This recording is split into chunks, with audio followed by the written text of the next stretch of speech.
Bonjour et bienvenue dans cette vidéo dans laquelle nous allons dimensionner une poutre en béton armé avec le logiciel Robot Structural Analysis. Nous sommes en train de travailler sur un projet. Vous pouvez voir l'image 3 dimensions. Je peux vous montrer également rapidement l'image en 2D.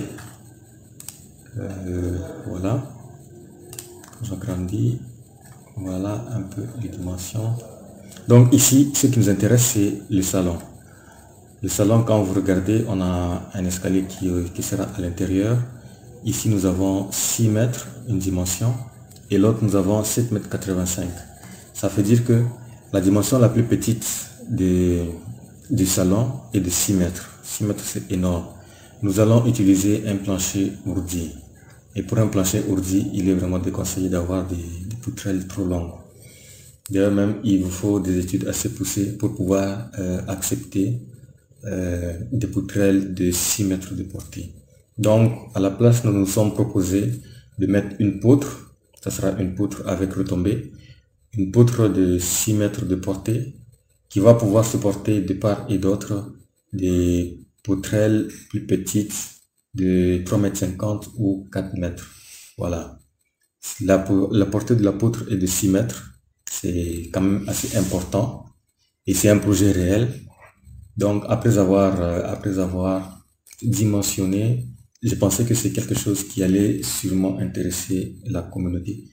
Voilà pourquoi j'ai décidé d'en faire une vidéo et de partager avec vous. Voilà. Donc, sans plus tarder, nous allons ouvrir le logiciel Robot Structural Analysis. Moi, j'ai la version 2019. On attend que le logiciel s'ouvre. On attend que le logiciel s'ouvre. Voilà. Puisque là, nous sommes en train de dimensionner juste une poutre. Il n'est pas besoin, les autres là ne nous intéressent pas. On va prendre ce module-là. On attend également que ça charge.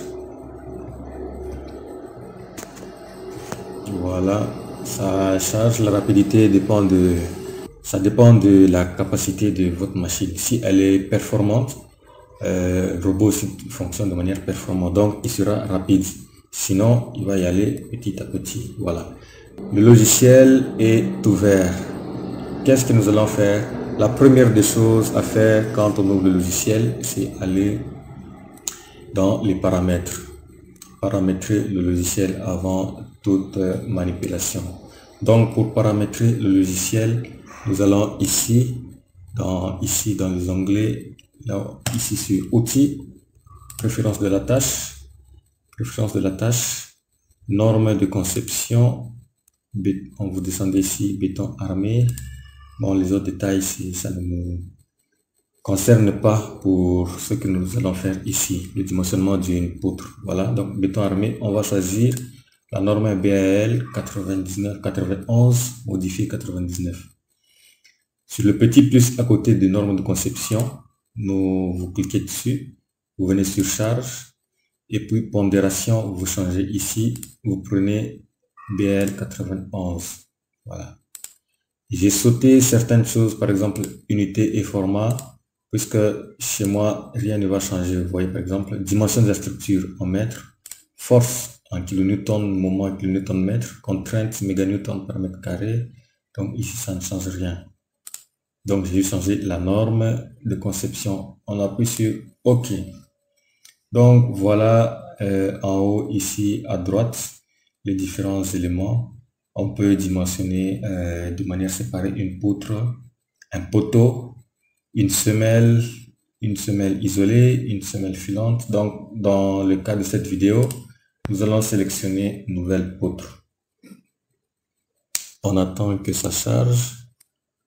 Encore une fois, la vitesse dépend de la performance de votre ordinateur. Voilà ce que ça nous affiche. Donc la poutre, elle est là avec des dimensions par défaut.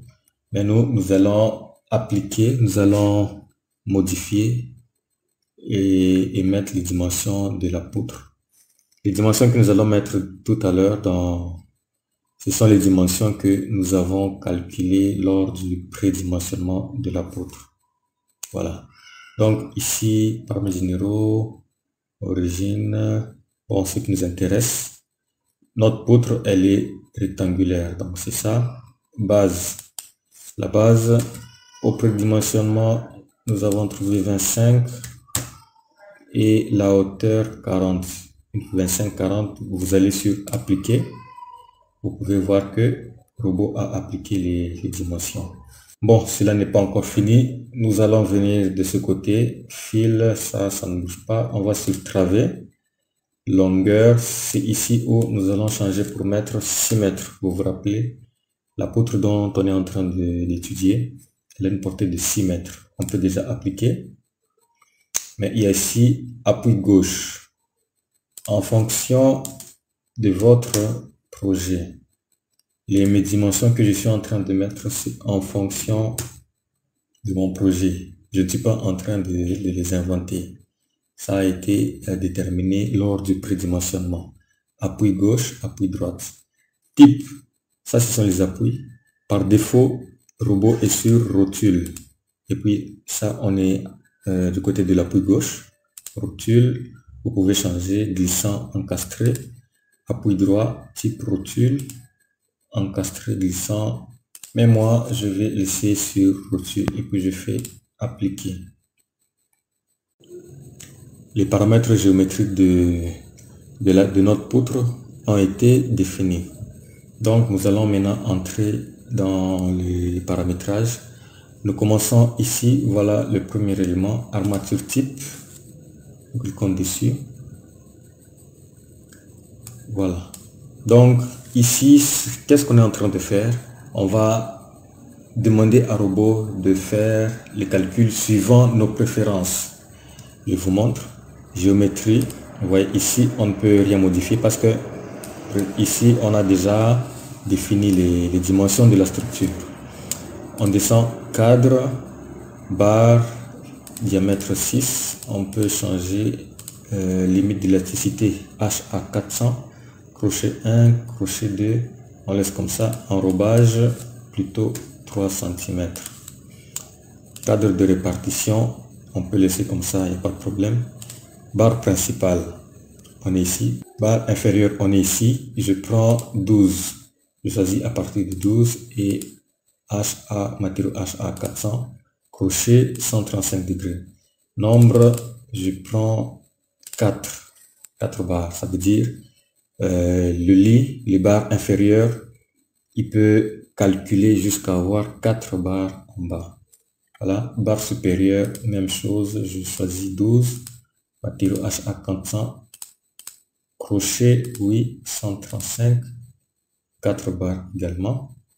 Barre additionnelle, bon, je laisse comme ça.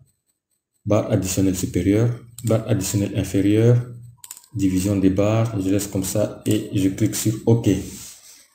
J'attends que le logiciel charge. Il est déjà en train d'effectuer un calcul. Le calcul est terminé. On va poursuivre. On va aller sur le deuxième élément, paramètres de l'étage. Code de niveau, fissuration peu préjudiciable. Agressivité du milieu non agressif, tenue au feu 0. OK. On va aller sur le troisième élément, option de calcul. Voilà ce que ça nous donne. Enrobage à l'armature inférieur 3 cm, 3. Tenue au feu forfaitaire. Ici, nombre de points, voilà quelque chose qu'on peut modifier. Nombre de points pour le calcul de rigidité, 5 points. On peut dire 10 points. Ça veut dire le logiciel va calculer la rigidité de la poutre en 10 points. Voilà. Béton. Je préfère mettre le béton 20. OK, le reste, ça ne bouge pas. Acier longitudinal. Je vais modifier. Je vais choisir la classe des HA400. Et au niveau des barres, je commence à partir de bases de diamètre 12, 14, 16. OK, acier transversal. Je vais choisir également classe HA400. Et pour les barres, je prends 6 et 8. Armature additionnelle, classe, même chose, HA400. armature additionnelle, je commence par 10, 12, 14. On clique sur OK. Voilà. On continue, on descend. Disposition de ferraillage. Ferraillage par travée, par fil, longueur maximale. Ici, il n'y a pas beaucoup de choses à modifier. On va sur inférieur, nombre de lits. Vous voyez, nombre de lits Nmax égale 4 lits. OK. Pour les aciers inférieurs, on va voir supérieur, nombre Nmax 3. On peut monter jusqu'à 4 pour faire la même chose que en bas, il n'y a pas de problème. Transversaux, ici on peut laisser comme ça. Secondaire, on peut laisser comme ça. Forme, on laisse comme ça et on clique sur OK.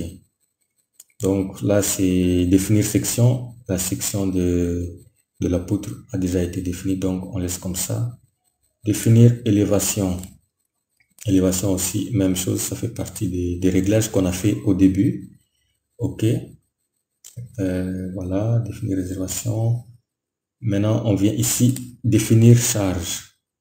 Quand on vient ici sur définir charge, ou alors on peut encore le retrouver également ici, le de là-bas. Moi, je préfère venir ici, poutre schéma de la charge. Voilà. Quand je suis ici, qu'est-ce que ça nous montre? Quand vous regardez ici, attendez, je vais agrandir un peu.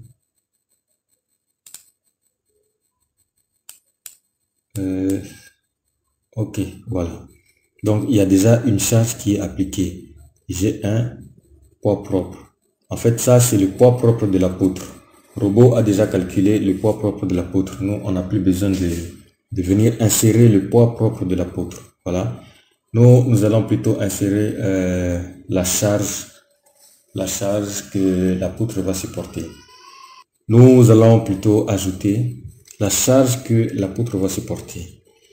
La poutre va supporter une charge linéaire de 20 kN. Donc nous aurons 20 kN par mètre linéaire. Les 20 kN ne sont pas pris au hasard. Ça a été calculé lors du prédimensionnement ou lors de la descente des charges. Donc c'est en fonction de votre projet. Moi pour mon projet, la charge est de 20 kN. Donc je vais aller sur là-bas pour choisir une charge linéaire. La charge, je mets là-bas 20 kN. Ajouter, vous voyez, la charge a été appliquée. OK, je peux revenir ici. Quand on va là-bas, on voit que nous avons tout terminé. Le dernier, c'est le plan de ferraillage. On n'est pas encore là-bas. Après ça, on vient juste pour calculer. On calcule, on attend. Il y a un message d'erreur. Qu'est-ce qu'on dit? Conditions d'environnement. La flèche ne satisfait pas les exigences réglementaires. Travail numéro 1. Facteur de sécurité 0,90. Donc ici, le robot a vérifié la valeur de la flèche. Il a trouvé la flèche 1,2 qui est supérieure à 1,1 cm. 1 cm, c'est la flèche admissible. OK. Alors, quelle peut être la solution? On va aller voir quand même s'il a ferraillé. Ouais, il a ferraillé, mais c'est pas suffisant. Donc, on retourne ici. Donc, moi, ce que je vais faire, je vais changer, je vais modifier pour mon projet. Je vais augmenter la hauteur de la poutre. J'avais 40, je vais aller jusqu'à 45. Voilà, 45. Appliquer. Cela n'est pas valable dans tous les cas. Il y a certains projets où vous ne pouvez pas vous permettre, comme ce que je viens de faire, augmenter tout bonnement la hauteur de la poutre. Il y a plusieurs solutions possibles, mais moi je préfère celle-là et puis je vais voir ce que ça va donner. Donc j'aurai une poutre de 25 x 45. Allez, je vais calculer. Voilà, c'est bon. Maintenant, c'est vérifié. Maintenant, il ne faut pas se réjouir tout de suite. On va aller voir le ferraillage. Comment est-ce que le robot a ferraillé? Voilà, vous pouvez voir comment le robot a ferraillé la poutre. Maintenant, il y a le tableau ici en bas qui nous permet de voir. Soit on peut cliquer sur le fer, on voit ça sélectionne. Donc vous voyez, 3 barres de diamètre 14, 3 autres barres de diamètre 14, et encore ici au niveau du milieu,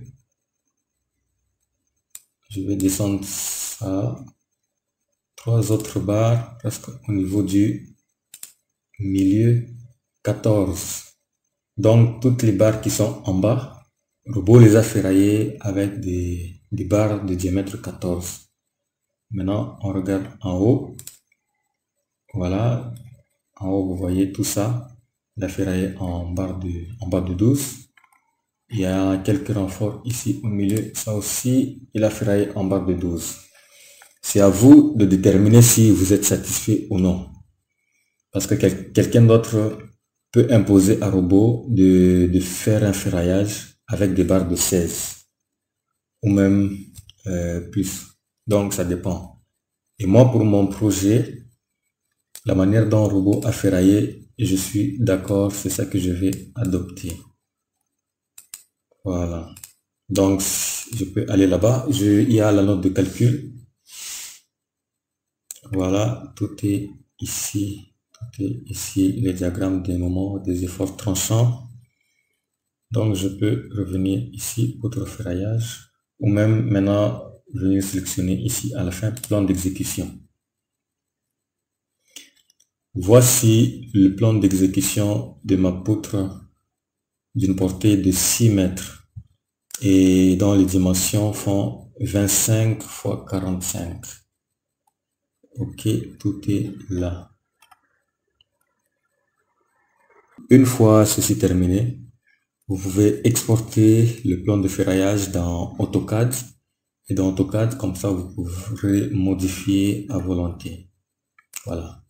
S'il y a quelqu'un qui ne sait pas comment prendre le plan de ferraillage et le ramener dans AutoCAD, il peut laisser un commentaire et puis je vais répondre en commentaire. De retour ici, tout est ok. Voilà ce que j'ai trouvé et voilà ce que j'ai maintenu, ce que j'ai retenu pour le ferraillage de ma poutre qui fait 6 mètres de portée. Je vous invite à rester sur la chaîne et au moment venu, je vous montrerai la réalisation de cette poutre sur terrain. Parce qu'il est bien de dimensionner sur le logiciel ferraillé, mais il est aussi important que les gens voient ce que ça donnait en vrai. Donc, restez scotchés. Pour tous ceux qui ont des questions, des préoccupations, laissez-les en commentaire, je réponds à toutes les questions. Merci et à très bientôt sur une nouvelle vidéo.